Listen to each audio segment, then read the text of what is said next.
Hello, welcome to Heart Standard. My name is Craig Cairns, and earlier I spoke to Liam Corbet from the This Is My Story podcast. We looked at how Hearts are doing under Neil Critchley so far. We looked back to the time of the appointment and we delved back into the summer recruitment. But before we get to that, today's live broadcast is brought to you by Good Vibes Giveaways. Good Vibes Giveaways are proud to sponsor Heart Standard and offer fantastic prizes to fans of the club. Prizes change weekly. They include tech, gadgets, days out, weekends away, tax-free cash, and even OASIS tickets. Get your tickets now at www.goodvibesgiveaways.com and enter for your chance to spread the good vibes. Remember, if you haven't already, please subscribe. A large number of you watching haven't yet. It's only one wee click. It's completely free and it really helps us. Clicking subscribe doesn't even bother you with any unnecessary notifications, but if you do want one every time we go live or post a video, then hit that wee bell and one will come your way. Now on with the show. So thanks for joining us, Liam. I suppose the best place to start would be, since we're talking about Neil Critchley in general here and how Hearts have got on under his tenure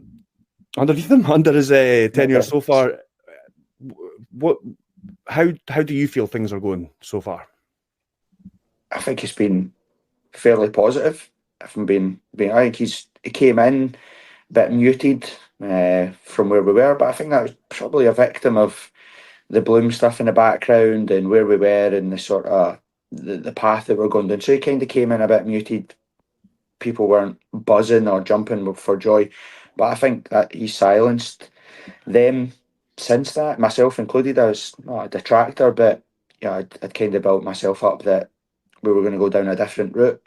I wanted experience. I feel like that's what we've lacked for a long time. When I think of the last 7 Hearts managers, Craig Levein being the most tenured and most experienced, but everybody else has kind of been untried, untested, first job in management, first job in Scotland type stuff.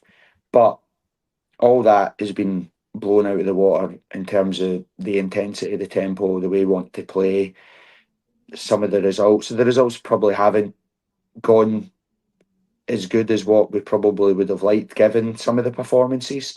But the early signs and the sort of shoots of recovery are there for everybody to see. So yeah, I'm fairly pleased where we're at right now, which is weird considering we're second bottom of the league into the second international break. But we're in a much healthier place than we were at the first international break. It's actually the third international break, I think. Oh, I think there's more of them now. Yeah, they're just squeezing as much as they can into that calendar. I'm free sick space of Scotland. is a victim. Scotland. I'm sick of it. I don't mind watching them usually, and I'm getting sick of them at the moment. So going back to when you said that Critchley, I mean, you clearly weren't alone. I mean, I was a bit sort of nonplussed about the appointment and kind of waiting to see what kind of happened. I just held my hands up and was like, I don't really know. What kind of appointment were you kind of looking for at that point? I mean, you're saying about experience, but were you kind of thinking someone in the short term that can get Hearts up the league, and then maybe when that reaches the end of its line, then look for something more progressive, for want of a better phrase? Yeah, I think we probably all got a bit carried away. The Bloom or the Star Lizard, Jamestown analytics stuff in the background. Obviously, you can't help but look at Brighton and the guys in Belgium and think, that's, if we could even be anywhere near there or get on that pathway, you're excited and you're buzzing for it. And although I was of the opinion that, like I said, I would have liked to experience. That was my caveat. I think that we've done the experiments, we've done all that stuff. There's no such thing as a sure ticket in football, but there were names out there that had got experience in our league, have been successful in our league, that I thought we would maybe have been interested in speaking to. So there's nothing personal about Neil Critchley or whatever. Obviously, his background in the youth setup at Liverpool and the people that he's managed under there is highly impressive. And then obviously he had a very successful first spell at Blackpool which then opened the door for his next adventure at QPR, which didn't go to plan. But then who does go to plan at QPR? They're an absolute basket case of a That's what I football said club. at the time as well, man. I said, Yeah. like, just discount that from everyone. I'm happy for people to scrutinise his record and say, oh, the last spell at Blackpool maybe wasn't great and things like that, or like jumping ship to Aston Villa without saying anything. And there's legitimate criticism there, but just discount that 12 games at QPR. I mean, they are, as you say, I mean, as far back as I can remember, they've been a basket case when it comes to appointing managers and throwing money at things. And to be fair, it goes under the radar, but this is what 10 years under Anne Budge. It's our 7th managerial appointment in 10 years. Like we're being a bit of a basket case ourselves. We're a yo-yo club, as we're seeing right now. Mm-hmm. This season, it's highlighted and amplified even more by the fact that Aberdeen are doing what people say can't be done. You know, at the end of last season, folks saying it'll be really difficult for Hearts to challenge and split the Old Firm, and it's a really difficult. Aberdeen are 9 points in front of Rangers and look like they're never going to be caught. And realistically, that should be us, the bedrock that we built last season. Obviously, there's loads of mitigating circumstances as to why that's not us. And the weird scenario we found ourselves in on Sunday as well, as if we'd won on Sunday, we would have been in the top 6 and would have only been 7 points behind Rangers, which just shows you it's one of those basket case seasons for loads of clubs. But to go back to where we are, that was the driver for me, was that the Naismith appointment felt very similar to every other appointment that we've made. Periods of good stuff, periods of bad stuff. And again, I've always said that Hearts short-term, the sort of goals should be to narrow the good and bad, so that a good season isn't always third and a bad season's always 10 for bottoms. It's like if our bad seasons can be 4th and our good seasons can be whatever they need to be, then that's good. That's how you maintain where you're going. And luckily, Aberdeen right now, did that for a number of years, didn't they? Yeah, they consolidated what they were doing, and with this boom and bust, never stuff, made that. They never sort of scratched the surface of making that next step right enough, but they were a sort of, as you say, they were a top 4 club for X number of years. And we're seeing the sort of results of when you fluctuate from manager to manager in these 18-month periods that we have, is that it impacts the players. I felt by the end of the Stephen Naismith stuff, and it was nothing against Stephen Naismith, I really liked Stephen Naismith and liked what he was trying to do, but the players just looked bamboozled by what they were trying to do, game on game, and the constant rotating, the different squads. One day you're in a squad, then you're in the stand, then you're starting, then you're on the bench, and asked to change. 1 week you're in and you're a right back, the next week you're in and you're a right wing back, next week you're an 8, then you're a 10. Everybody just looked like a den. So when I wanted a manager, I wanted somebody that would come in, simplify it, give the guys freedom to go do what they're good at doing, and just make us a bit more robust and harder to beat, if you know what I mean. So for me, I instantly thought, well, that we'll need an experienced manager to do that. We're in a low position in the league. We're spiralling a bit. There are big characters in there. There are brilliant players in there. We need someone that can come in and almost fix it immediately, because a lot of the stuff that is wrong, when new managers come in, try to change the philosophy straight away, the formation straight away, these things need pre-seasons and time, and with our schedule, I was worried about that. So that's why I kind of edged towards, let's try experience, because we've been down the inexperienced route before, and it kind of plays into this yo-yo mentality that we have at the club. So that's where I was for, again, like I said, it was nothing against Neil Critchley. It was nothing to do with him. It was just more of where I felt we ended up was more of what we'd done before. Yeah, that's fair enough. I mean, it's interesting, some of the things you say there, some of the words you use, like simplify. Neil Critchley said that himself. Yeah. Some of the one or two of the players said that in their interviews after his first couple of games in charge, used the word simplify. And it seems that he has done that to a large extent. He has a core of players that he sticks with. He makes 2, 3, 4 changes a game. There's not a huge change in shape from week to week. There seems to be subtle tweaks here and there. There's plenty negative stuff that we can touch on as well, but it seems to be that at least so far, performance-wise, he has simplified things, and there seems to be a bit of an identity forming there. Would you agree with that? I think Liam Fox, when he got the job, when Lee Wallace and Liam Fox were there, they said the same thing as well. So obviously they'll be seeing it day to day, they'll be watching it. And I said before the season started, when Stephen Naismith was still in charge, that I hoped that he didn't fall into the pitfalls of Barry Robson and Robbie Nielsen when you have group stage football. So you automatically think, right, I need 2 players for every position. I need a team for Sunday. I need a team for Thursday. And that's what we ended up trying to do. We tried to have a formation for Thursday, a formation for Sunday, teams for both. And it just looked like nobody knew what they were doing. And then Liam Fox came in, took the job, and the first thing that he said was, we're just giving the players simpler messages, giving them stuff that they can do.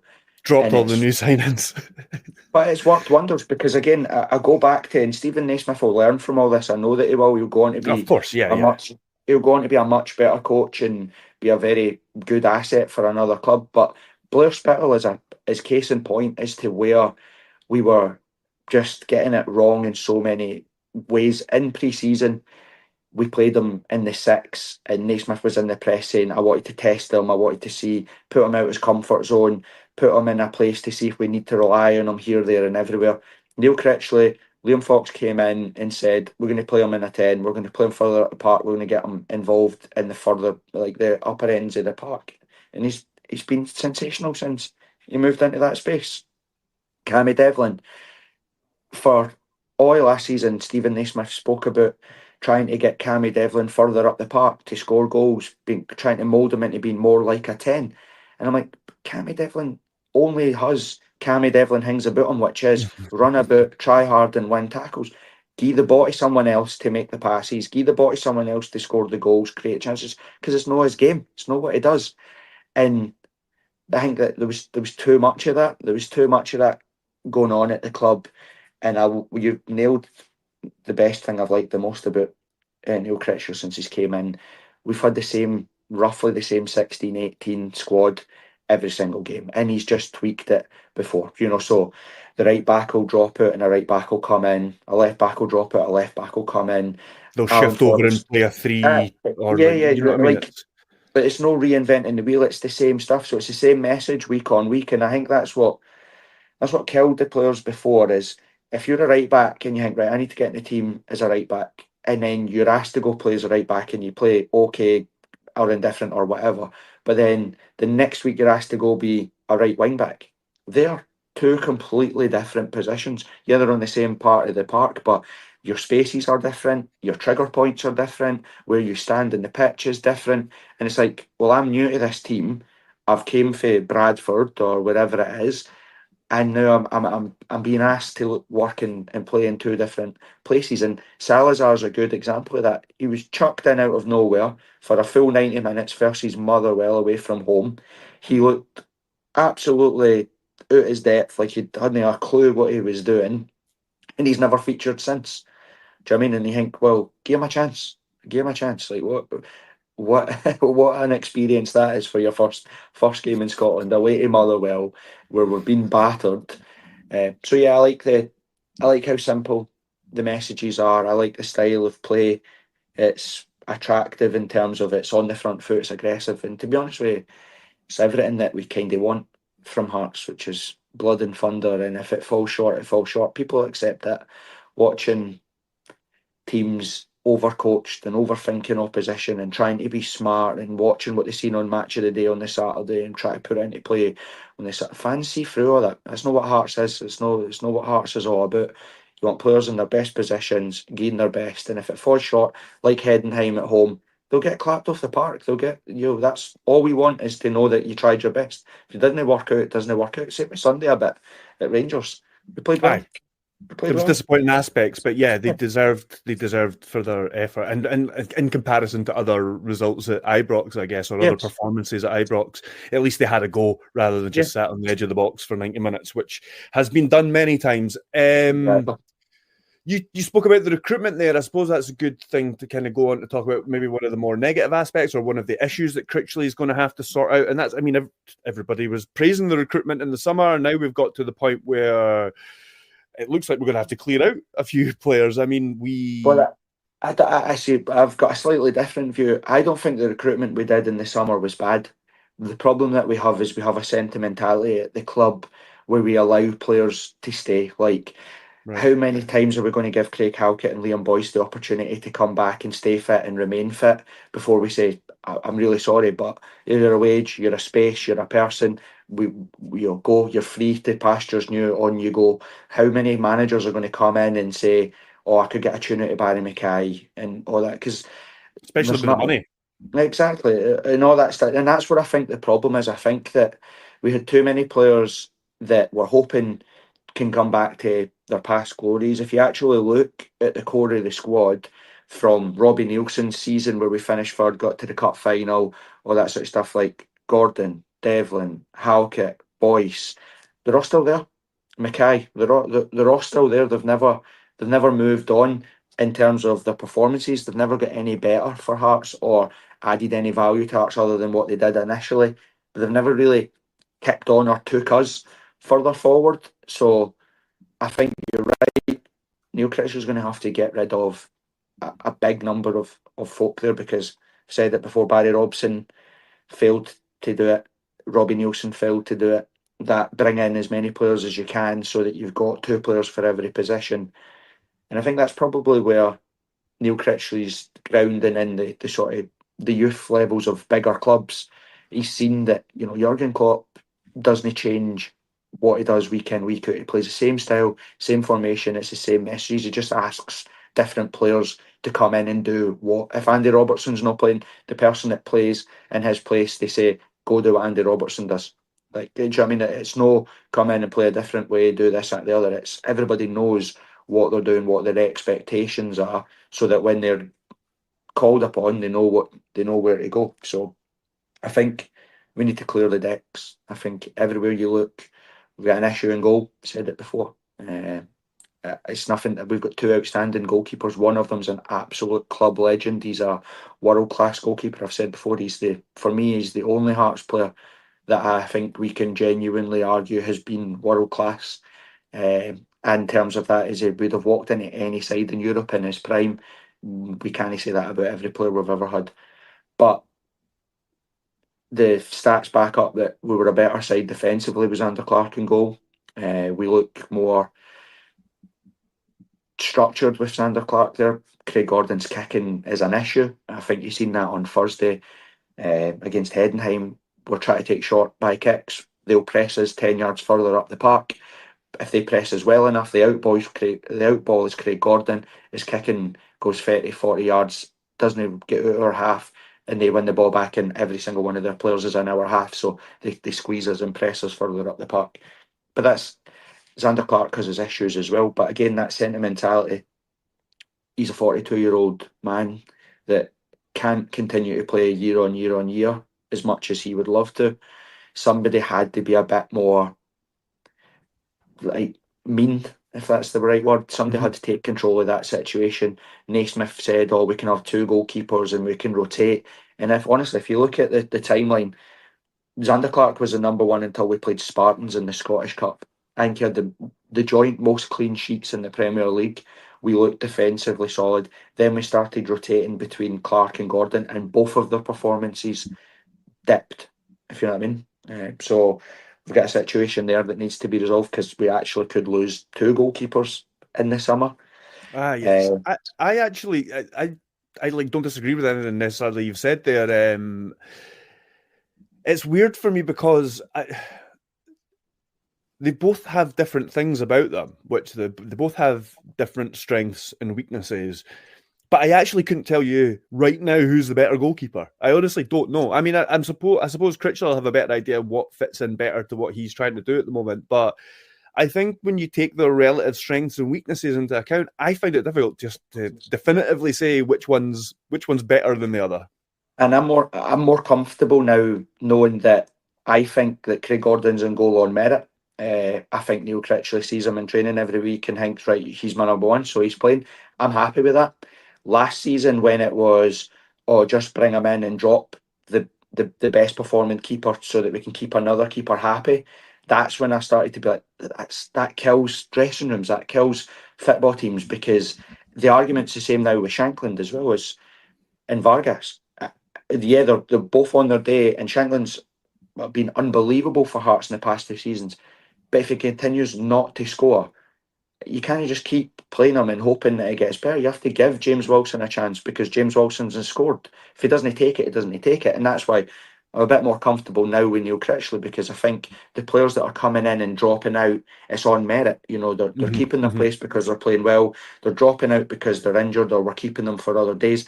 There's a reason behind it. Whereas sometimes before, under Naismith and Robbie, it felt just haphazard. It felt like, oh, let's try something different. Let's try and reinvent the wheel and put somebody in for left field and then drop them out and change formation. This feels like actually there's some proper reasoning behind it. So Craig Gordon's the number one right now because he's probably there on merit. So I'm not bothered with that. And the rest of the recruitment, like I said, I don't think it's. I think really Danda so far has probably been the only one where I'd have questions. I don't think Musa was brought in to be a starter. Ogie Koki, I don't think, was brought in to be anything other than competition there. He's got Forrester there as well, and both of them have been brilliant replacements, if I'm being honest with you. They've done well. Danda's the one that just can't seem to fit into the team. You know, he's a big fish in a small pond. He's now at a big club. I don't know if it's the expectations or if it's his start. He started superbly against Rangers and then was dropped. And that goes back to something you were saying earlier, though, because Barry Mackay was decent in that game, and then the next week he's in a number 10 on the left wing. I think he played, and the next week he's a number 10 in a back three against Dundee, and he's barely kicked the ball since. Now I know that could have happened to Barry Mackay anyway, regardless if you change his position. That would fit into Barry Mackay's recent Hearts career anyway, but still, it seemed like an unnecessary change that sort of like put him on the back foot. Just to kind of finish off then, and to kind of follow on from what you're saying there. The problem then appears to be sort of less recruitment and more, as you said, who was kind of allowed to stay, because one of the big mistakes and one of the big issues we're having at the moment, the change of managers exacerbated it, but is that there's no other option up front. And Boyce was basically chosen at the start of the season to be that plan B in attack. Yes. And we've seen it. I think Naismith tried it out of desperation a couple of times towards the end. St Mirren and maybe another game. Pilsen. And now he's just dropped out completely. And I don't know, we probably won't see him kick a ball for Hearts again now, will we? Well, again, it goes back to what we've said before. It's that sentimentality at the club, you know, where they kept. I noticed in the pre-season videos from the warm weather training camp that some of the boys were calling him a mentality monster, because obviously he's had loads of injury setbacks and he's come back. But I've said we got a glimpse into Liam Boyce's mindset. He went from being number 10, he went to the club and asked to change to number 27.